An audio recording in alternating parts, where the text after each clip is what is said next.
Welcome to Hood Champion Boxing and Sports. In boxing, you find a way to win or you find a way to lose. Canelo Alvarez, put some respect on his name. The relentless rise of a global icon. Started off fighting at a young age, turned pro at 15. Little young guy out there in Guadalajara, Jalisco, selling ice cream. Parents went separate ways. He had all the reasons and excuses to not make it in something. And my boy found a way through boxing, didn't he? Anyway, we need to talk about Canelo Alvarez. Because if you didn't know, you've been sleeping underneath a rock. Not only is he the face of Mexican pride, he's the face of boxing. He's a global icon. 4-division world champion and a fighter who turned doubters into believers. But now Canelo Alvarez faces a new kind of challenge. And I've been talking about that challenge for a while now. And like I always say, expect 1,000 more videos. But this challenge could define his legacy forever. Now, his legacy is already cemented. We know he's a first-time ballot Hall of Famer. But this is the kind of fight that I think for Canelo is what he needs. Terence Crawford, undefeated technician, is coming for the king. Some people don't give Crawford a chance. Some people don't give Canelo a chance. But all I'm going to say is a whole lot of respect needs to be put on Canelo's name, because this right here with Canelo and Crawford, this whole shit is a story, basically. And if Canelo does the business, this story is going to be about Canelo's rise from this kid who turned pro at 15, ascending multiple weight divisions, winning championship after championship, and almost seeming unbeatable. Going to be about his empire and this war that could shake the boxing foundations. Now, let me just explain something to y'all. A lot of times people will see someone and think they were born with a gold spoon in their mouth. People think that about me. They don't know the grind. Canelo that's a whole nother level of success. The man's a billionaire, okay? If he's not, after this fight, he may be a billionaire. Maybe one more he will be, the kind of money he's making. But he didn't just fight his way out of poverty, He fought his way into history. And that's what a lot of fighters try to do, but not many can do what this guy Canelo Alvarez has done. Born in, like I like to say, Guadalajara, Jalisco, Mexico. The youngest of 8 siblings, red-haired, freckled, stood out in every way, got bullied just like Terence Crawford got bullied for having dark skin. At 15, turned pro, and you know what's so interesting? He didn't go for the Olympic glory. No fanfare, just grit, and like they say, huevos. Out there in Mexico, a lot of small venues out there scrapping against older, stronger men. But every single round sharpened his resolve. And I don't think people realize when you talk about someone fighting Canelo, he was fighting grown men at 15. What were you doing at 15? This man fighting grown men, bigger, stronger. There was no 15-year-old in my weight class when I was 26 years old that could put the bing-bings on me. So just think of young Canelo out there whipping grown men's asses. Anyway, under the guidance of Eddie Reynoso and Eddie Reynoso's pops, Canelo just started to evolve, not just as a puncher, but as a tactician. Breakout moment, I think, really came when he fought Shane Mosley. Then ultimately the test, he went in there with Floyd Mayweather. He lost, but he learned. And I like the fact that Canelo said, look, when I lost to Floyd, I learned more than I had ever done in any victory. And that's a direct quote from Canelo Alvarez. Now, the thing to understand, Canelo's camps, there's a lot of question about Eddie Reynoso. Canelo's attached to Eddie Reynoso. We know he had the issue years ago with the tainted beef and shit. But one thing for sure is those camps, outside of the drama with the Peds and shit, that's not just a regular gym. You look at how Canelo has evolved. That shit is more like a laboratory. Canelo was like the science project. In San Diego, right? He trains at altitude. He spars with elite fighters. He studies tape like a scholar. I think that's why Canelo has just been able to perform at such a high level for so long, because like the greats, like Mike Tyson talks about all the time, study tape. Roy Jones studied tape. You don't hear about a lot of fighters studying tape, not just of their opponents or future opponents. They look at past fighters, the greats, what they did, how they won. And Eddie Reynoso's philosophy is pretty simple, because he's a good trainer, man. You got to give him credit. Just precision, discipline, and relentless movement.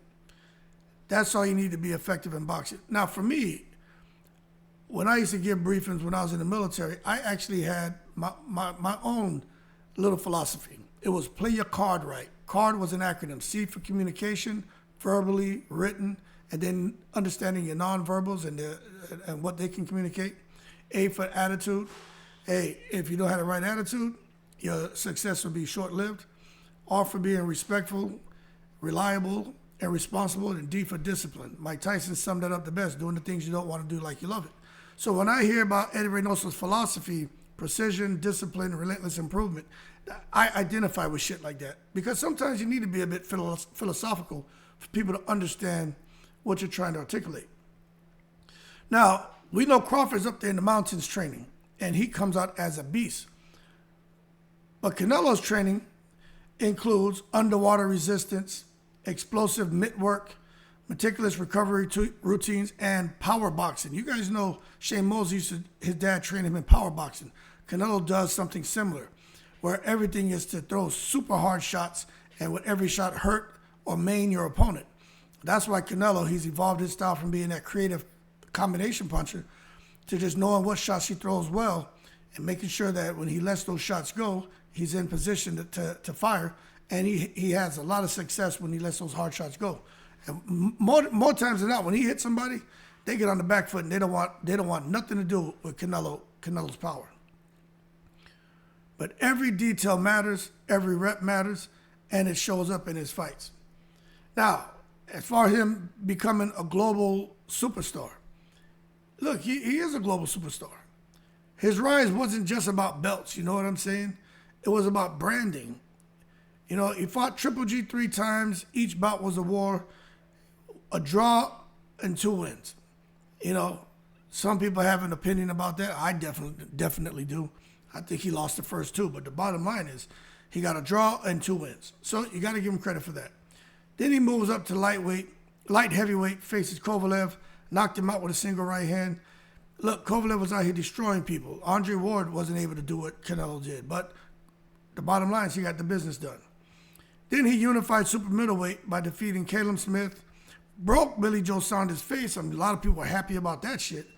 And then got into with Caleb Plant, and Caleb Plant just proved that he didn't belong. You know what I'm saying? But what I'm going to tell you is, outside the ring, you wonder why Canelo can come out here and demand $150 million? You wonder why, even though we have so much piracy with pay-per-view and shit, Canelo still will come out here and sell 400, 500, 600 million, 800 million pay-per-view sales? Because outside the ring, he became a cultural icon. Endorsements, fashion, he owns his own tequila brand, he's got gas stations, and a myriad of other things. The bottom line is, Canelo has been putting pokers in the fire, and all his pokers heat up. Mexican Independence Day became his personal holiday in Las Vegas. So he's not just a fighter, he's a symbol, and that matters. Now, as far as Terence Crawford, the threat, Terence Crawford has done a lot of the same things as Canelo. Not the exact, but he's been moving in a similar trajectory. He is the chess master. You got to give him credit. Undefeated, for the most part untouched, surgical precision switch hitter. He dismantled Earl Spence Jr. Everyone has an opinion on that. But the bottom line is, after he clipped Earl Spence Jr., he said he wanted the biggest fights, the most money. Seemed to be a bit apprehensive about going to 168, messing with Canelo. And then conversation with somebody, then something and something led to something. Crawford said, you know what, I think I could take this guy. So he wants to test himself. And he deserves all the respect in the world. because now he has his sights set on something much bigger, and that's Canelo. But he just went from 147 to 154. The 154, I don't even know if I want to count that because it was so brief, became inactive, and now he's about to go to 168, another 2 divisions higher up than 154. To face this Mexican icon, and I'm just going to tell you, it's bold, it's dangerous, but a guy like Crawford and Crawford's fans and supporters, they believed in Terence Crawford's craft. And Canelo, you better believe, Guadalajara, Jalisco's finest, he's listening. He's watching. He's got awareness. His optics are working. He's like, okay. Negotiations are swirling. Fans are debating. The boxing world's holding its breath. But I'm going to show everybody that I'm Canelo and I am the best. So I think it comes down to the legacy question. If Canelo beats Crawford, which I think is only right that he's the favorite. Don't say, oh, screw you, head champion. You just want Canelo. You like Canelo. You're not supporting your own. We're talking boxing. You understand? Not the fucking KKK and the goddamn Black Panther Party. We're just talking boxing. It has nothing to do with race. So stop with all the bullshit. Because I do a lot of videos and I don't have favorites. I don't see color. So stop with the bullshit. But my thing is this. If Canelo beats Crawford, he doesn't just win a fight. Because Crawford is a pretty big deal. Canelo wins history. He joins the ranks of all the greats.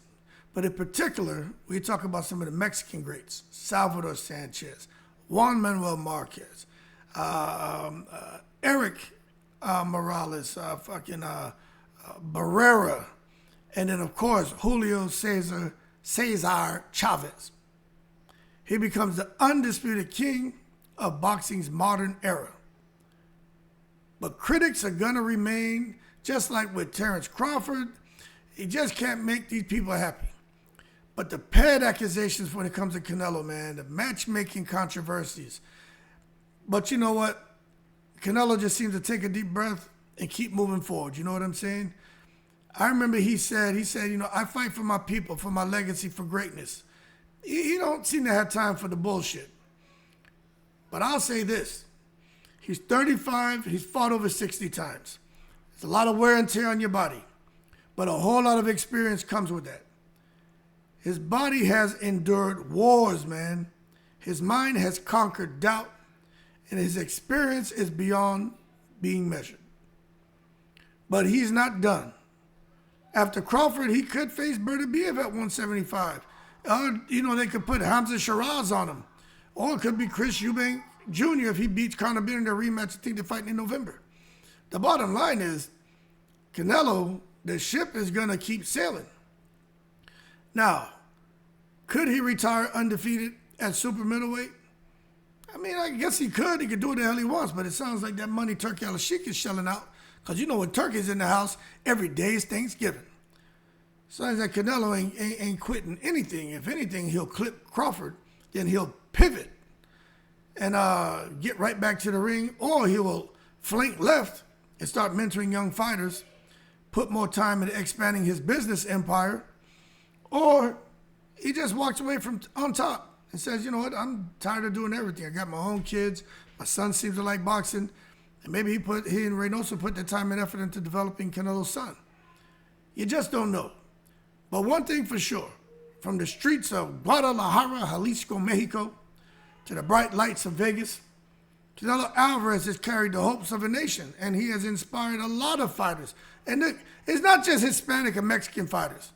That man inspired a lot of fighters. This shit transcends race. It goes way beyond even just male fighters. That shit, he inspires everyone. Because what he's done is just beyond comprehension. The man is the hope of a nation. Now, Terence Crawford is in his sights, and the world is watching. Terence Crawford ain't no joke. He ain't no pushover. But I just think Canelo being the favorite, and he's the favorite for a reason. And when greatness meets greatness, look, it's not often we get greatness against greatness. Like, this is a pretty unique goddamn situation. But the bottom line is when that comes together, boxing history is made. So I can't wait to see these guys during fight week facing off. Mexican flags, American flags, the dramatic music, everything. I just can't wait to see all that, man. But when it comes to Canelo Alvarez, understand where this man came from. Little poor boy out there in Mexico, stumbled into a boxing gym. His brothers were fighting. He just happened to be the one that had the talent. Brothers get scrapped, but not like Canelo. And he was marketable. A promoter's dream. From Mexico, looked Irish, red hair, spoke Spanish, chip on his shoulder, could fight his ass off. I mean, you just can't make this shit up. Anyway, y'all keep cool. Put some respect on Canelo. I think sometimes forget. They just see him with all this money and the Dolce & Gabbana and riding the caballos and shit. People forget that this cat come from nothing, man. And he like a lot of us. People try to fuck with him when he was small. Put a permanent chip on the shoulder. Can make you a kind of way. Terence Crawford understands it. He went through it. I understand it. Made me a kind of way as a young man. I still got that shit in me. You know what I'm saying? For him, it was his hair. For Crawford, it was his skin. For me, it was, being a mixed cat with that straight hair, wavy hair. People think you pretty boy till you, to something lead to something, then they leave you the fuck alone. So I'm rooting for him and Crawford. I like both of them, man. But, I just think people need to understand more about Canelo because I think you tend to forget where these guys come from. When he's sitting there and he sees himself with all this wealth, all this success, he's just like, damn. Like Floyd Mayweather used to say, all this from my hands. Y'all understand? All of this shit came from these hands. Crazy. Y'all keep cool. Put respect on Canelo's name. I'm in the breeze.